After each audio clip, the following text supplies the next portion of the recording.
And stations now the final time check before the start of hour number one of The Line of Fire with Dr. Michael Brown. 30 seconds until hour number one from Mark.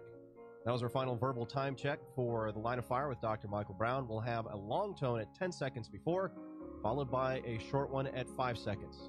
Have a great afternoon, everybody.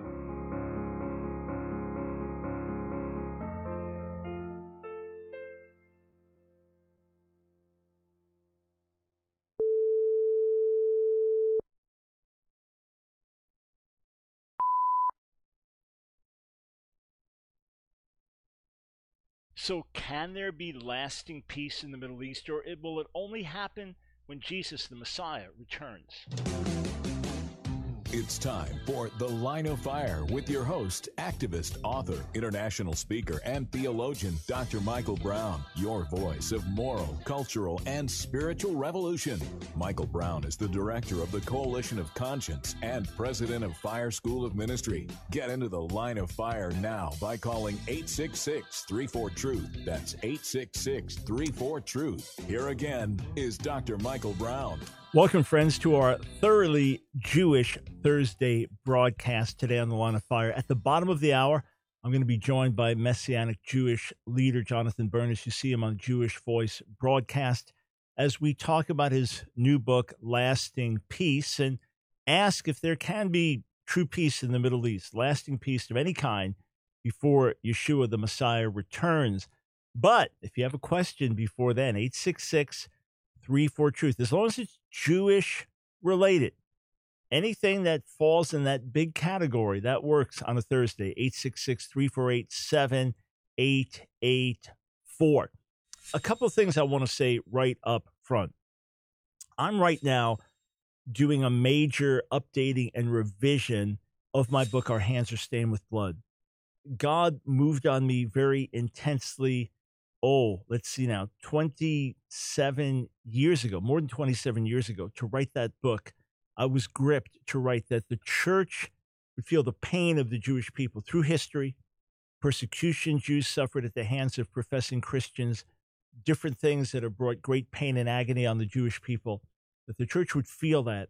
And by God's grace, this book has been translated into more languages than any book I have written. It's had a tremendous effect on many readers. Many have had a tremendous change of heart towards Israel through the book. That blesses me deeply. The translators have been deeply moved while translating the book, and it's been continuously in print since 1992. But we are now in the process of doing a complete update on it. So I'm going through chapter after chapter, adding additional quotes, adding additional information, adding additional examples, removing things that may not be as relevant on a timely level and replacing them with something new, supplementing the material. That's due out, probably late summer. But I'm reminded as I go through it that there's nothing new under the sun. There's nothing new under the sun. Issues I dealt with 25 years ago were issues that came up 50 years ago, 100 years ago. They just take different shape and form. Now that Israel's been in the land, issues that came up 25 years ago, 30 years ago, 50 years ago, here they are again in different form. And one of the lies that I dealt with in the book was that today's Jews are not really Jews. They are Chazar converts. They are all pagan converts who then converted to Judaism, but they have no historic connection with the people of Israel. Now, of course, even that statement, today's Jews are not really Jews. Well, which Jews? Which Jews? There are millions of Jews, and they're Jews from different backgrounds. So the Chazar theory specifically ties in with Ashkenazi Jews who have more of a European heritage. So those are the alleged ones that descended from the Chazars. That means that about 52% of Israeli Jews, Sephardic Jews, are not Ashkenazi. So that means over half of the Jews in Israel don't even fit that lie that they're not really Jews. But you just throw out the lie anyway. And then we had a caller, seemed very sincere. A gentleman called in last week or before that and said, well, there's scientific evidence, DNA, and biblical, historical, geographical evidence that today's Jews are not really Jews, again, meaning Ashkenazi Jews, but he made it for all Israeli Jews. And I said, well, listen, you seem sincere. We'll send you some references. We'll send you some specific references. And we did. I took a few minutes through my assistant Dylan, and I said, okay, here are DNA studies that refute that Hazara theories. Here's an article with a lot of scholarly information. Here's a scholarly scientific article. Here's a book with detailed DNA information, etc. So we sent it to this gentleman, and he wrote back and said, it's all hearsay. Anybody could put anything on internet. So he seems sincere in terms of having questions. But what can we do beyond that? Are we going to go time travel? Is that how we're going to find out? We get in the time tunnel and go back in time, and then we'll videotape our time tunnel travel? Here we've got evidence on every level: geographical evidence, linguistic evidence, scientific DNA evidence. And because it doesn't fit the theory, it gets rejected. But what's ironic is you can read something else on the internet that makes other claims, and that you believe. So the stuff that agrees with the lie and the anti-Semitic notions, we believe that. But the stuff that doesn't, we dismiss. I mean, that's rough. How can you then have meaningful communication? I actually noticed a comment on YouTube. Again, the standard thing, today's Jews, not really Jews, DNA proves it, etc. And for every 1,000, 10,000 comments that come in on YouTube, I might personally respond to one or two, or a team might. Otherwise, that's for people to have conversation back and forth. All right. But I thought, okay, I'm going to respond. I'm going to respond.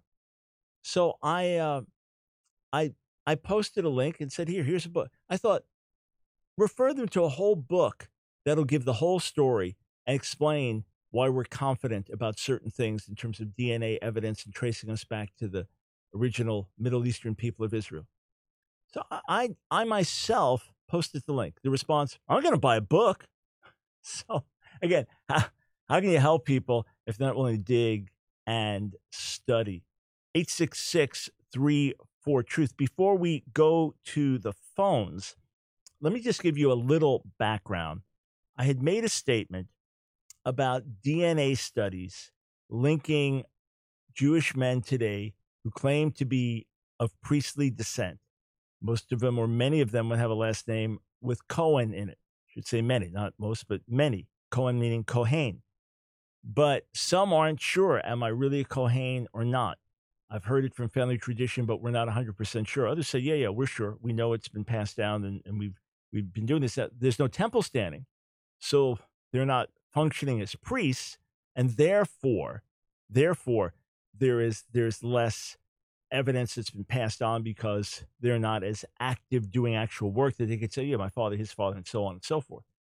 And there are rabbinic traditions that go way back that say that there are disputes about this, and when Elijah comes as the forerunner of the Messiah, he'll settle these kinds of disputes.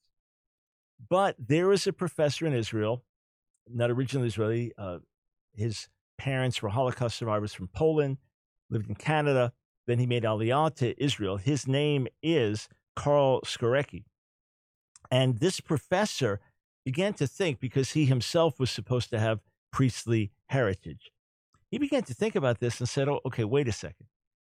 If, in fact, we all go back to the same person, in other words, we're all descendants of Aaron, then across different segments of Judaism and Jewish people, so Ashkenazi Jews and Sephardic Jews, and those who are more religious, those who are less religious, but who believe that they're descendants of Aaron, they are Kohanim, right?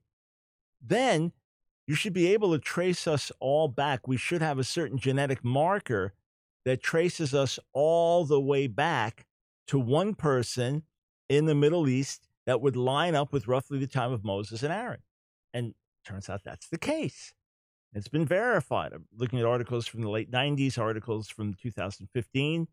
It's been studied. It's been verified. Now, we don't know. We don't have Aaron's DNA. Obviously. No DNA studies are based on, okay, we've got the DNA of Abraham, or we've got the DNA of King Sargon of Akkad, or we've got the DNA of some Egyptian pharaoh or so. No, obviously not. But what you do is you trace things back, and this common ancestors come back. It's like, okay, it starts here, all goes back to here about this time, and that lines up with Aaron. So you have that, in other words, lining up with that period of time with one common male descendant in the Middle East. That's A. Then B, all these different people in these disparate groups, because the Jewish people scattered around the world and intermarried, etc. Yet they still preserve this genetic marker, this DNA marker. So that's fascinating. Now, I had made the comment that this is not Africans. In other words, all these alleged black Hebrew Israelites and things like that. We know they're black Jews, just as they're white Jews, Chinese Jews. We understand all that through intermarriage and through our being scattered around the world. We understand that. But I made the comment, no, these are not Africans. Well, I didn't mean that there is no African Jew that has this genetic marker. And someone I should have been more clear about that. Someone pointed out on YouTube that the Lemba tribe, so African Jews or African Israelites, also share this. So that would also mean that their ancestors can be traced back to Aaron. And then again, through intermarriage, you have all of these different shapes, sizes, and forms of Jewish people around the world when others marry into Judaism.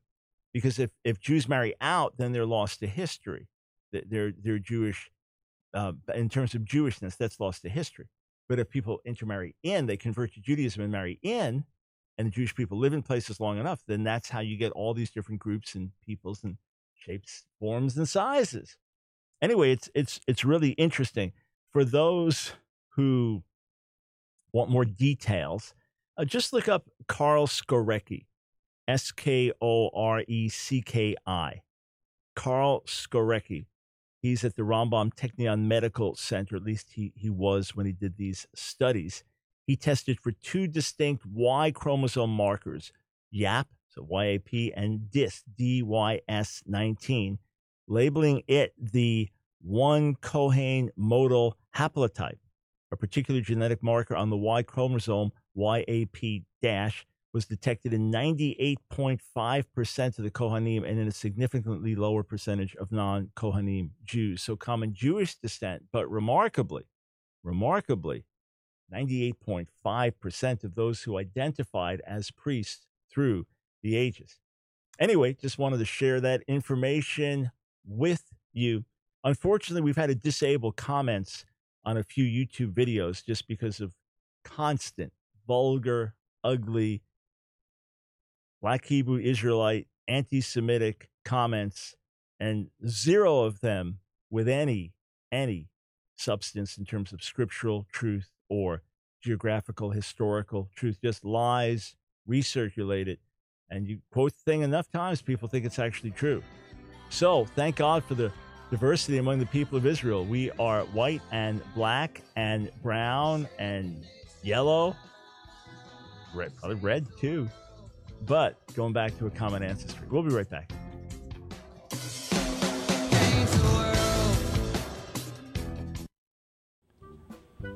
I want to present to you a unique way that you can partner together with me to reach Jewish people with the good news of Jesus, Yeshua, the Messiah. Hey, Paul wrote that the gospel is to the Jew first, but many of us don't know how to reach the Jewish people with the gospel. Can I tell you, we have a unique open door and Jewish people are ready to hear, but we need your help. When I was in Israel recently, my last hour in Jerusalem, about a dozen different people came up to me and they wanted to thank me for the impact of our message. One Jewish woman came up to me, a believer in Jesus. She said, "You saved my son's life. He was falling away. He was getting pulled by other objections to Jesus. He read your material. He's back in the faith." A young man came up to me. He said he and his Orthodox Jewish friends, here he is, with the yarmulke, the head covering, the traditional Jewish outfit. He said he and his Jewish friends, his Orthodox friends, watch my debates with rabbis. A few years ago,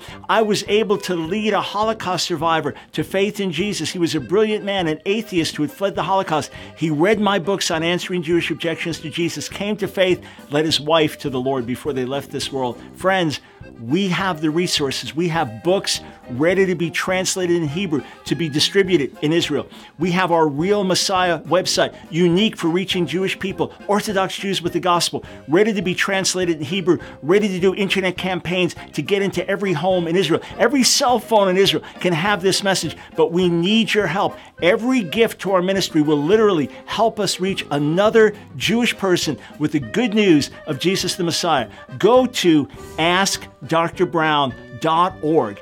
AskDrBrown.org. And when you go there, we will partner together to bring salvation to Israel and the Jewish people. Together, we're making a great difference. Oh God of burning, cleansing flame, send the fire.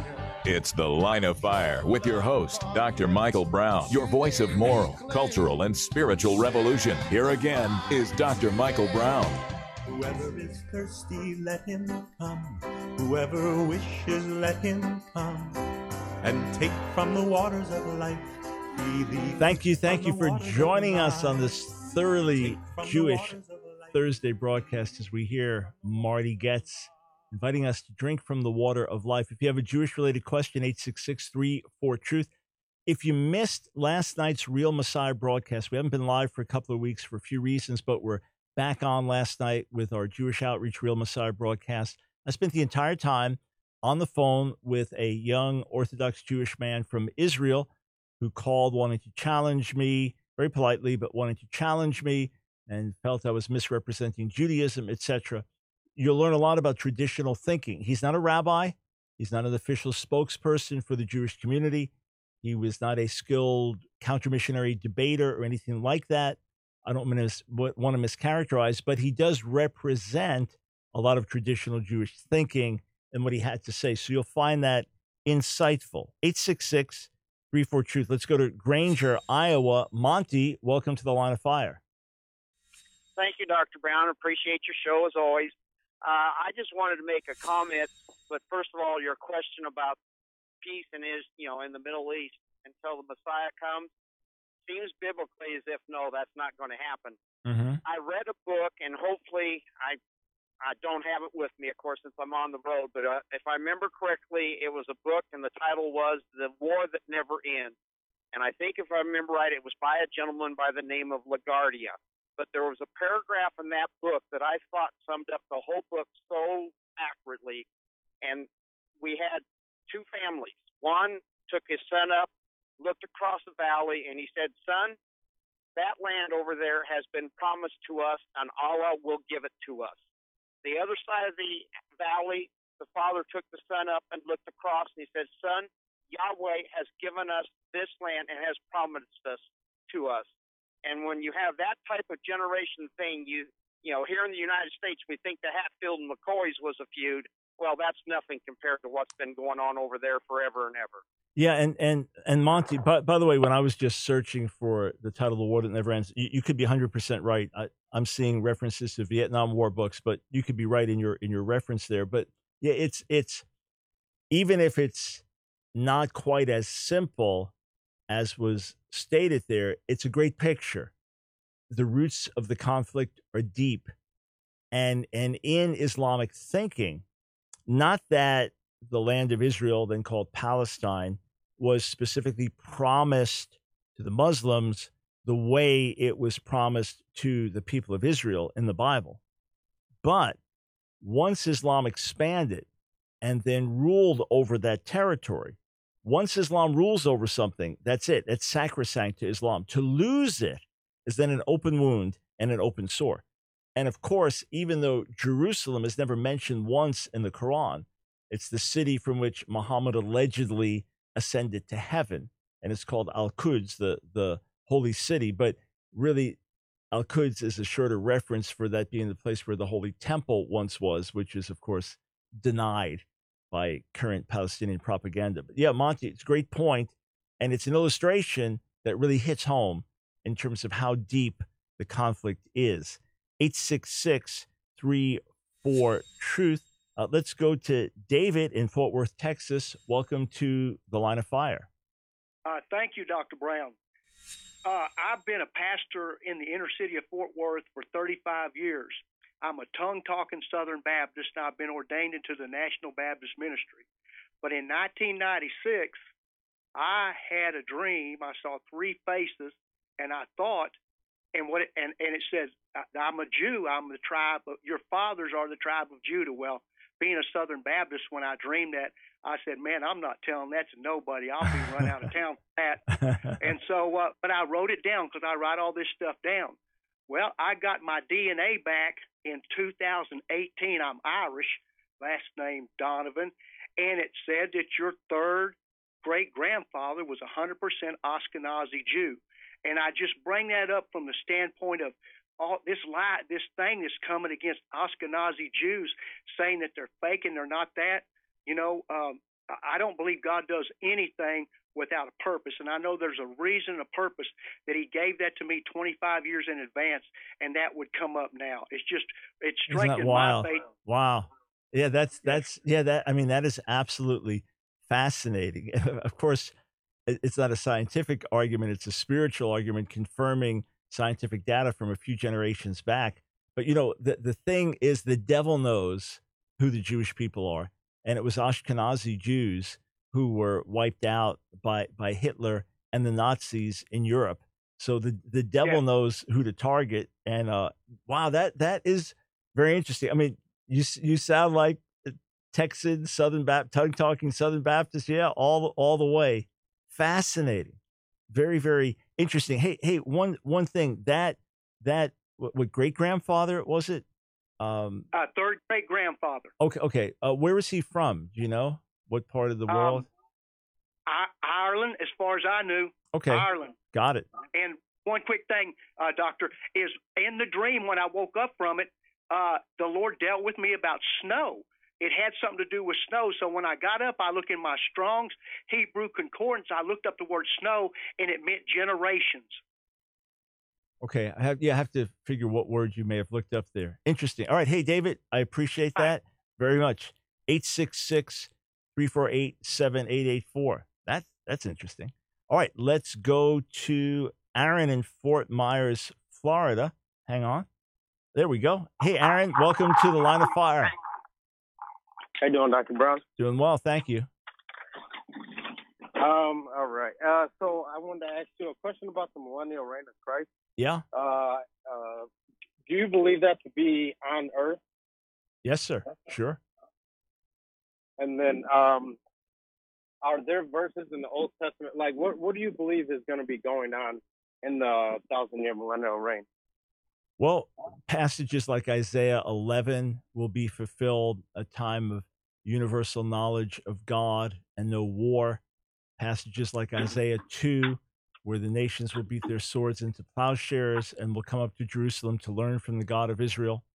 Passages like Zechariah 14, where there's pilgrimage to worship the God of Israel by the Gentile nations, and Israel as a you're not going to be able to talk to me right now, but there's a lot of noise coming from your phone, so I'll just be able to talk to you here. So pilgrimage and worship, it could be that Ezekiel 40 through 48 are fulfilled at that time, and that there'll be a literal temple that's built.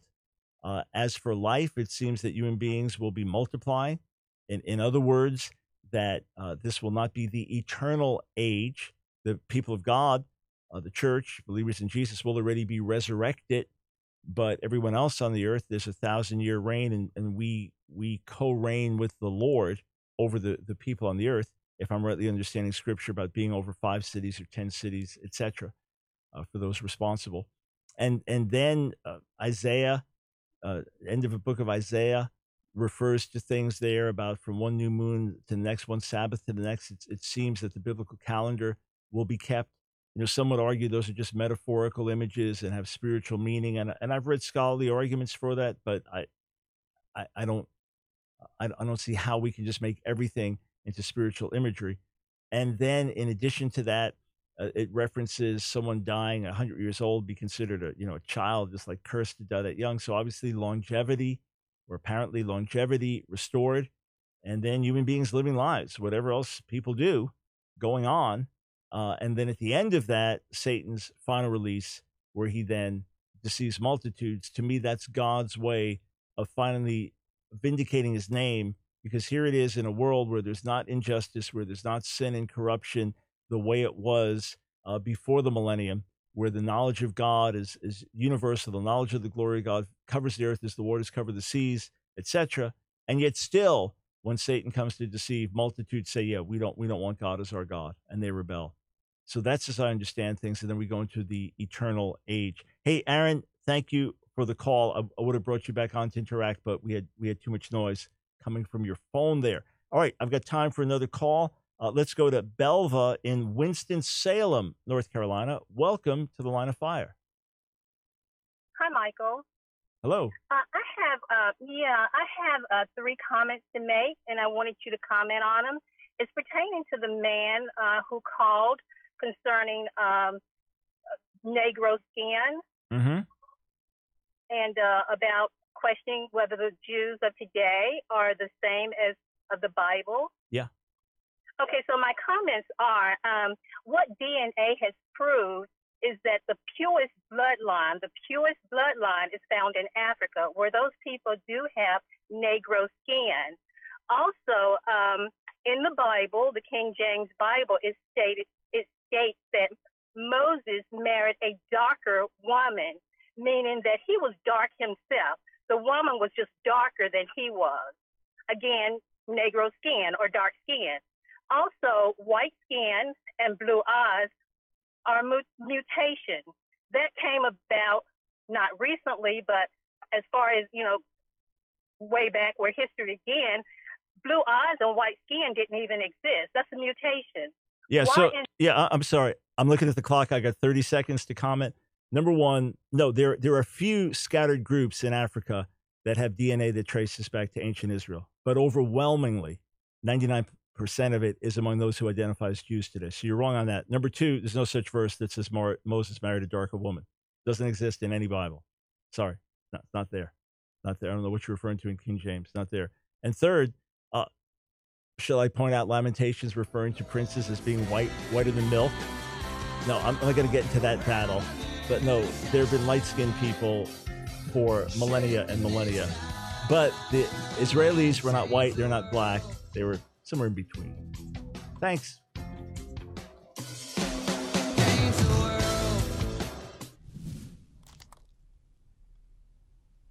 The festival of Hanukkah. If you've seen it spelled in English with CH, it is not Chanukah. There is no ch sound in Hebrew, but it is ch, Hanukkah. And it comes from the root from dedication. It is the rededication of the temple. It is the miracle of God being with the Jewish people at a time of great hardship and persecution. And it's actually mentioned in the New Testament. Even though this was not a biblical holiday, this does not come into being. The celebration is based on what happened about 160 years before the time of Jesus. So by the time of Jesus, this was something regularly celebrated in memoriam for what happened. But look at what it says in John chapter 10, verse 22.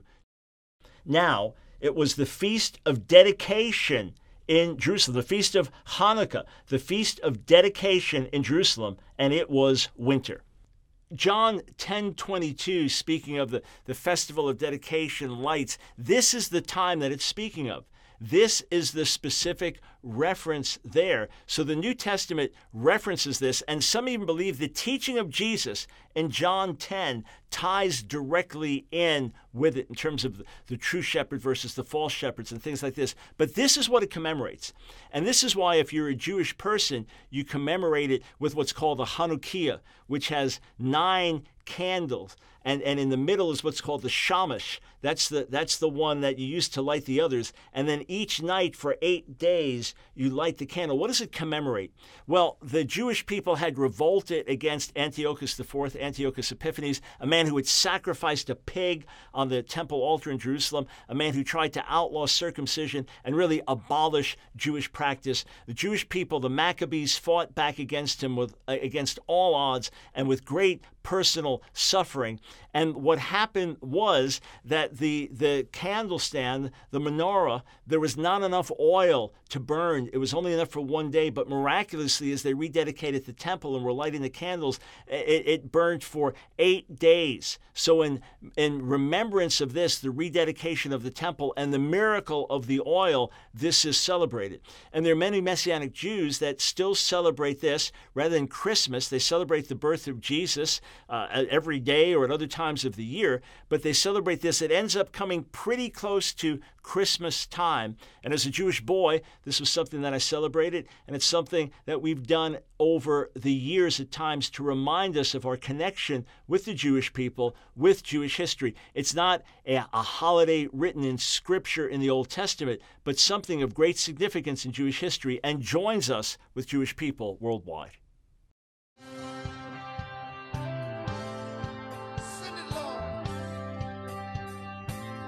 It's The Line of Fire with your host, Dr. Michael Brown. Get into the Line of Fire now by calling 866-34-TRUTH. Here again is Dr. Michael Brown.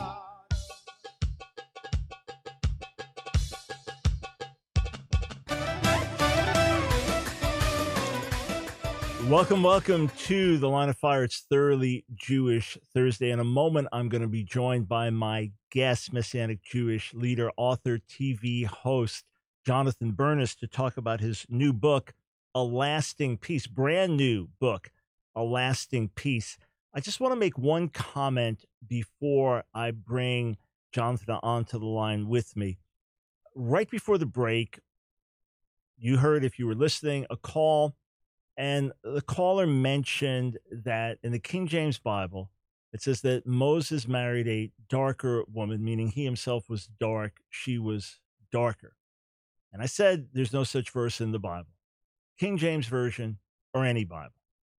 How do I know? Well, I know it. If someone says something that would have been that obvious and conspicuous, I would have seen it, I would have read it, I would have known it, it would have come up in discussion already. Well, just out of curiosity, I just searched King James Bible for the word darker. The word darker doesn't ever occur in any verse, under any circumstance in the King James Bible, by the way. So I just want to encourage you, don't listen to myths and lies. People are pulling the wool over your eyes when they say today's Jews are not really Jews, or Ashkenazi Jews have no connection to the ancient people of Israel. They're pulling the wool over your eyes, or that all real Jews are black. They are pulling the wool over your eyes. Don't listen to them. All right. Plus, I could care less. Skin color is immaterial. That's not the issue to me.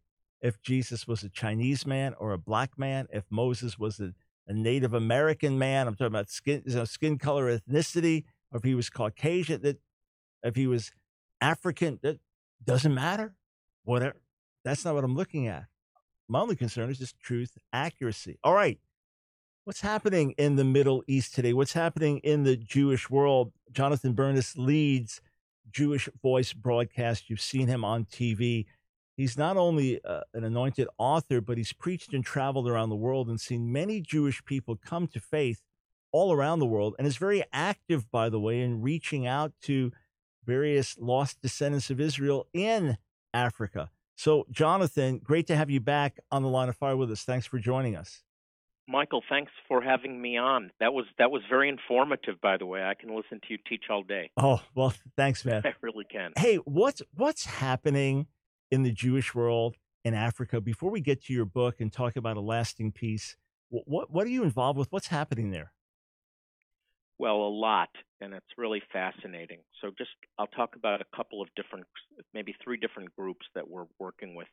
First of all, the Beta Israel community that's been recognized by the state of Israel as historically connected to the people of Israel. There's now 130,000 Ethiopian Jews living in Israel. Many people don't know that. Now, they're the kind of the bottom of the economic strata in Israel, but they are really assimilating well now into Israeli culture. And this is, I think, a fulfillment of Bible prophecy where God promises that he would regather again, the second time, the remnant of Israel, and it specifically mentions the area that's today Ethiopia. Michael, the thing is that there's many Beta Israel that have not yet made it to Israel, some because of absolute poverty, and they just haven't been able to leave the rural areas they're in and make it to a place like Gondar or Addis Ababa where they can then register. But in other cases, they're Beta Israel that have converted either themselves or their parents or grandparents to Orthodox Christianity. In many cases, they're not true believers. They did it just to keep their little parcel of land so they could survive. And many of them were left behind, and we have the privilege to work with them, providing medical care and dental care and eye care. I'm talking about really impoverished people, and they want to go to Israel, and I believe that someday they'll have an opportunity. But right now we're trying to keep them alive. Many of them are coming to faith in Jesus as their Messiah. But this is probably the most persecuted Jewish community in the world today. I've met people that have been not only beat up, but have been shot, have had grenades thrown into their homes. I've seen the scars.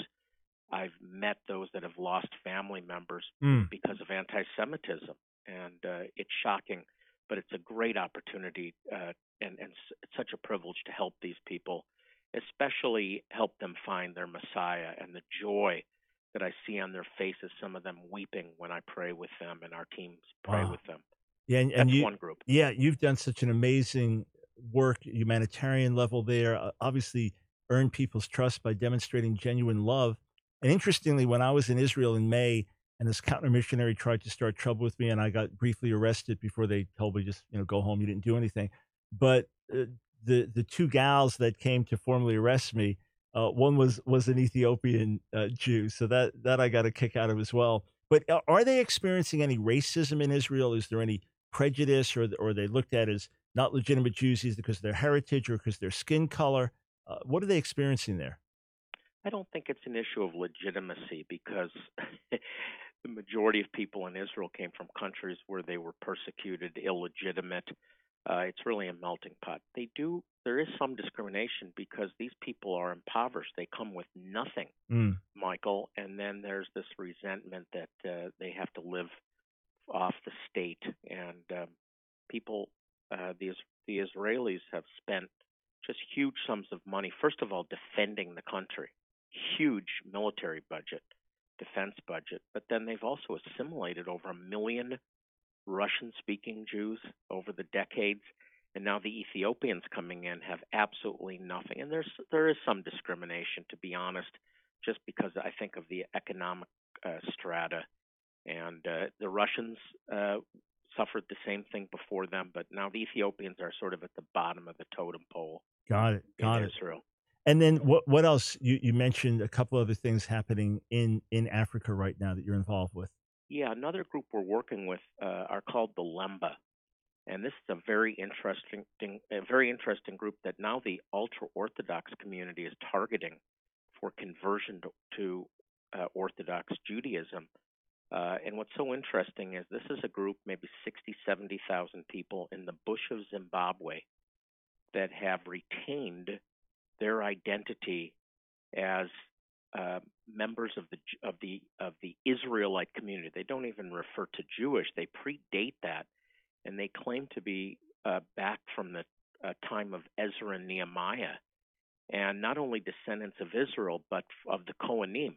Yeah, and they have some DNA confirmation on that, don't they? That's the thing that's so amazing. They have DNA confirmation that matches them with the Sephardic and Ashkenazi descendants of Levite, of Aaron. Yep. So they have the DNA proof. They also have customs that they've retained, like they have their own butchers, and they only eat meat that's been butchered according to Torah. That's been in their history for centuries. They circumcise their male children. Now they really blew it here, Mike. They do it on the 8th year. And we're trying to help them. Yeah. So it's a painful oral, a mistaken oral transmission. Got it. But they're shifting now. But they faithfully have been circumcising their male children for generations. They don't intermarry, and they're isolated in the bush of Zimbabwe. And now the DNA test confirmed they are, in fact, Jews, as they've claimed. That's another group, and we're seeing thousands of them come to faith in Messiah, and they're on fire for the Lord. Signs, wonders, miracles. Wow. We have over 100 congregations that have been established just through our ministry alone over the last 7 years working with them. It's incredible. Amazing. And why are they getting opposition, persecution from others in the Jewish community? Well, because of their growing faith in Yeshua. Got it. They were ignored. Here's the thing: they were ignored for decades. And now with the DNA confirmation and the work we're doing among their community and the response to the gospel, now they're sending emissaries from the Orthodox Jewish community, both in America and Israel, to try to convert them to Orthodox Judaism. So now they're important all of a sudden.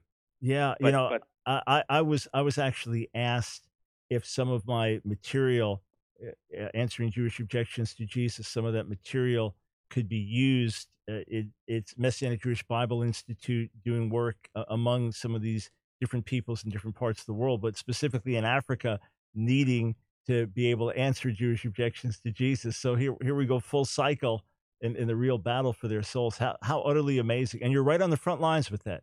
Right on the front lines. Yeah, Michael, let me just so you can pass the news on. We have built libraries. We have assembled libraries and sent these libraries to the Lemba. We've sent one to the Igbo tribe in Nigeria because the same phenomenon, ultra-Orthodox trying to convert them away from the Messiah. And we have sent all of your materials as part of this library. So they're being read by the Lemba. They're being read by the Igbo. They're being read by the Beta Israel. They all have your materials, and they need those materials because many of them are being convinced that Jesus is not the way. And so these materials are absolutely vital. Amazing. Wow, what a privilege to team up together. Hey, we've got just a minute before the break, but you are as sober as I know in terms of someone that works around the world, knows the word well, but you don't get involved in all kinds of crazy speculation. And yet in your book, A Lasting Peace, you really see signs of the end of the age, don't you?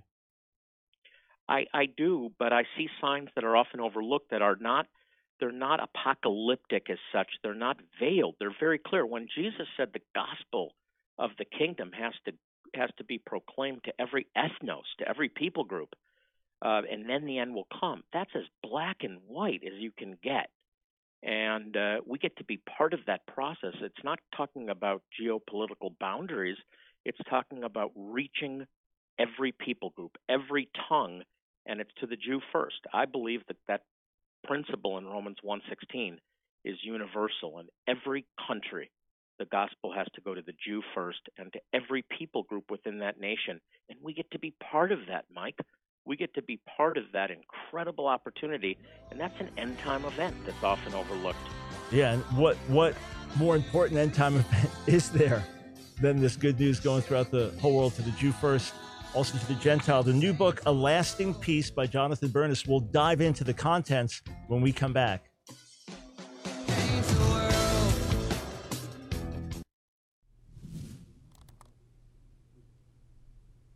I've heard it over and over and over again. Today's Jews are not really Jews. Today's Jews are just Ashkenazi. They're converts of the Khazar kingdom. They're European. They're not really Jews. And the real Jews are either Africans or the real Jews are Christians because God's done with natural Israel. Well, what is this based on? Some of it's based on just the latest misinformation and internet myths and things like that. Some of it's based on good research that traces back Jewish origins and recognizes that there's been Jewish intermarriage over the centuries. That's why we come in so many different colors and shapes and forms.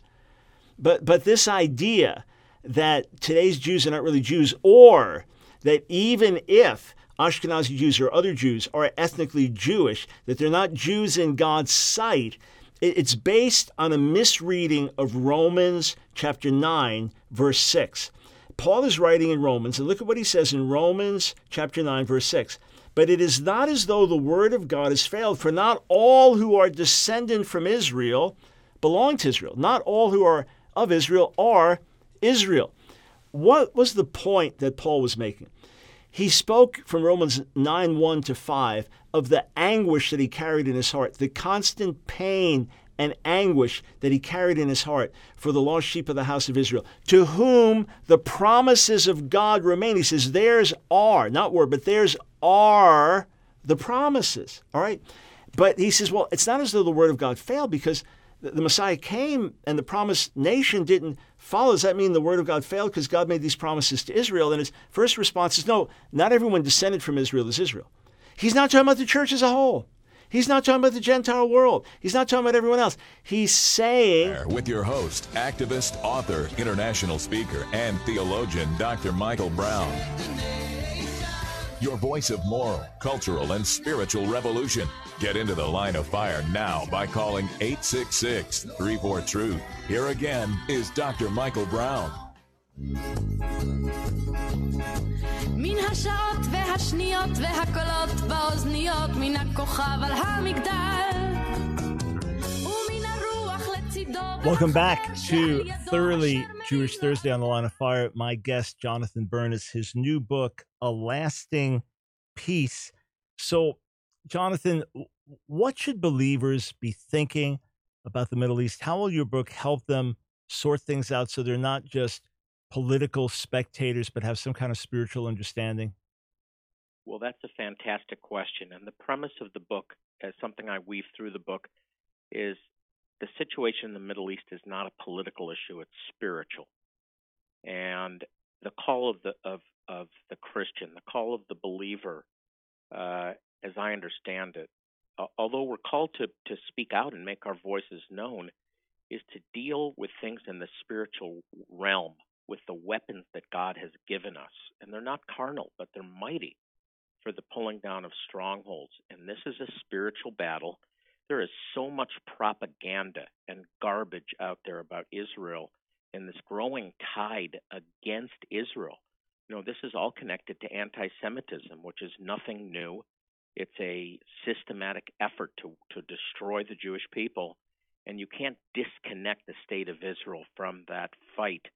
And I talk in the book about taking the time to look beyond the propaganda and to find out what's really going on there and understand the history and what's led to the current situation. And so I tried to write a very readable but thorough enough book to help Christians understand what's going on there and why it's important to us, why it should matter for Christians, and what we can do about it based on the calling that every Christian has.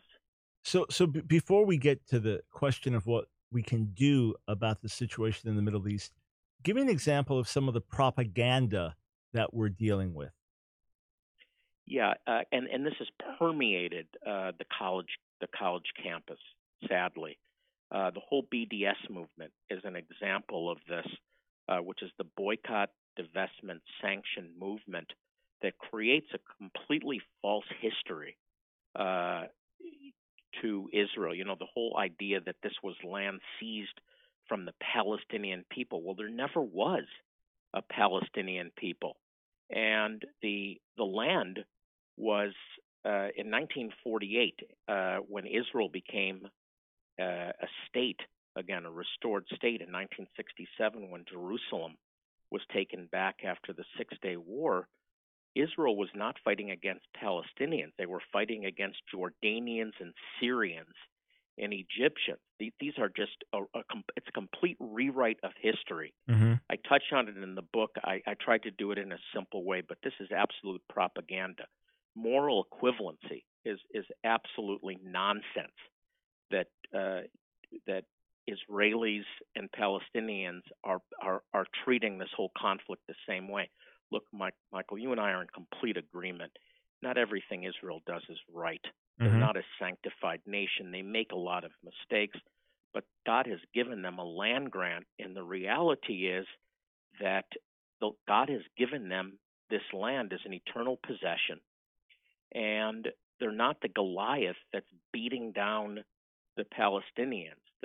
There's a completely different worldview that I talk about in the book between the leaders of the Palestinians, Hamas, when you look at Hezbollah, it's a completely different worldview than the Israeli government. One is shielding themselves with innocent civilians and targeting innocent civilians to kill, and the other is makes a great effort. And I'm talking about the IDF now, the Israeli army, is very, very systematic and careful at trying to preserve and protect the civilian population. What you see on the news outlets, the majority of news outlets, is so much propaganda that creates this animosity towards the state of Israel, and it's demonic. Again, spiritual at its root. All right, so when we recognize this, again, God cares about everyone. Most Israelis, the vast majority, are not believers. A lot of the state is secular. They're very religious Jews, hotly oppose the Messianic Jews. So we're not trying to glorify Israel or to demonize all Palestinians. The Palestinians have really been hurt by their leaders, and there's a lot of corruption in their leaders, and then radical Islam among many of the leaders. So we're just trying to lay things on the table. But a lot of Christians look at this, and believers say, well, what can I do? It's so crazy. I mean, just pray for Jesus' return. I guess that's all we can do, because there's not going to be peace before then. Is that an overly simplistic viewpoint? Is there more that we can do that you lay out in your book, A Lasting Peace? I do. And I really believe in a lasting peace, but I don't believe it's in an accord or document or agreement. It's in a person. Mm-hmm. And we've experienced together being in Israel and seeing harmony, experiencing harmony and peace and unity between Israeli and Palestinian, Jew and Arab through the Messiah. And I want to make this statement, and I try to say this in every interview. God does not love the Jewish people more than he loves the Arabs. He doesn't love Israelis more than he loves Palestinians. This is about God's sovereignty, and in his plan for the redemption of the world, he chose an individual named Abraham and decreed that through him and his offspring, the world would be blessed. That ultimate blessing is the Messiah, and we get to carry on, or Christians get to carry on that call through the ingrafting into the olive tree.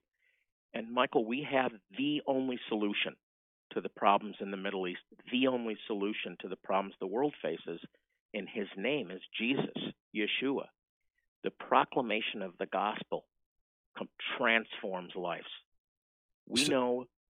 Yes. So you're saying that even now, as we look at the political conflicts and the deep-rooted conflicts and radical Islam's intentions and the fragile nature of whatever peace accord Israel has, say, with Egypt or some other nations, as we look at that, as we know ultimately that final peace only comes when the Messiah returns, that there is a true and lasting peace that can come to individuals through the gospel, and that as followers of Jesus, we should all be ministers of reconciliation. Yeah, that I should have quoted you in the book. That's exactly what I'm saying. The proclamation of the gospel and prayer and intercession for the shalom of Jerusalem. That word shalom means more than peace. It means completion. To bring to completion God's destiny for this land and this people, it's ultimately the opening of the blind eyes of Jew and Arab alike to find Messiah, to find inner peace and destiny, and then everything changes. I've seen former terrorists that have come to faith in Jesus, loving Israel, loving the Jewish people sincerely. That's the only way that a militant member of the Islamic community is going to change their views by being changed from the inside out by the living God. That's it. That's how it works. And we can pray that into existence. I believe we can pull down strongholds. Mike, I believe God has given us that authority and that power, but we have to understand the situation. We have to understand what we've been called to and the authority that we truly have. You know, when you mentioned former terrorists, I was ministering at an apologetics conference, and one of the speakers there was a former radical Muslim from Egypt who's been a passionate believer for years and a great lover of Israel. And he's more pro-Israel than you and I are. He's more in love with our people. And, you know, he was telling me he was on a flight sitting next to a rabbi from Israel, and they began to talk, and the rabbi said, you know, who are you? He said, well, I used to kill Jews. That's how the guy starts, you know, and then begins to pour out his heart of great love. So this miracle that happens in individuals, if it happens on a wider level and it happens in answer to our prayer, then we can see perhaps a growing peace in the midst of political chaos and conflict before the final peace of the Messiah. Friends, the new book by Jon Bernis, if you don't know how to spell his name, Bernis, A Lasting Peace. Get a copy. You'll be edified. You'll be informed. It'll help you to see clearly. One thing with Jonathan, he's a clear, biblically based, spiritual thinker. So you won't get all kinds of strange mumbo jumbo. You'll get clear thinking. It'll help you to pray with clarity and to pray with faith. And Jonathan, if folks want to connect with your ministry, what's the best place to go? Yeah, our website is simply jewishvoice.org. Jewishvoice.org. Jewishvoice.org.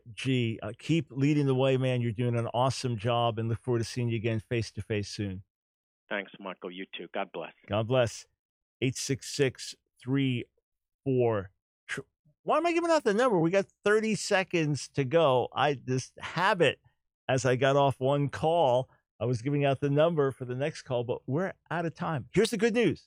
Here's the great news. Here's the amazing news. Tomorrow, God willing, Friday that follows Thoroughly Jewish Thursday, that means you got questions, we've got answers.